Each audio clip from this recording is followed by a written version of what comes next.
How did Roman education work in Ludus, Grammaticus, and Rhetor Schools? Imagine a young Roman boy walking through the bustling streets of ancient Rome, ready to start his day at school. Roman education was a step-by-step journey designed to prepare boys for their roles in society. It all began in the Ludus, the primary school, where children learned the basics. Teachers called literators used simple tools like the abacus to teach reading, writing, and arithmetic. Kids practiced writing letters on wax tablets and reading short texts. The school day was long, often 7 days a week, but holidays for religious festivals and market days gave students breaks.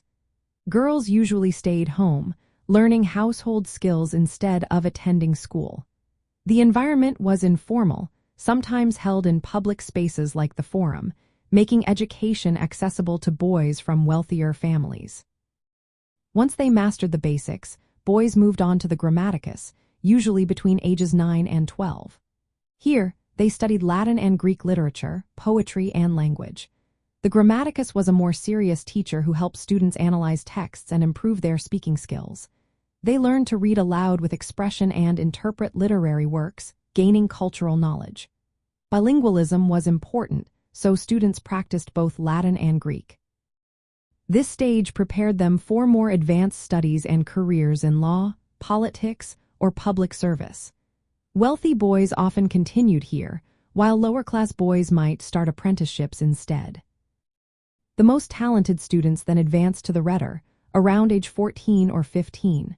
This was the highest level of education, focusing on public speaking and persuasion. The Rhetor taught students how to deliver speeches confidently, argue effectively, and write compelling arguments. They practiced declamations, which were speeches on imaginary social or political topics, to sharpen their oratory skills. The curriculum also included Latin and Greek texts, law, philosophy, mythology, astronomy, and geography. This broad education aimed to prepare young men for leadership roles in Roman society. The Rhetor's lessons could last until the students were 20 or older, shaping them into capable speakers and leaders. Throughout all these stages, Roman education reflected society's values of discipline, respect, and civic duty.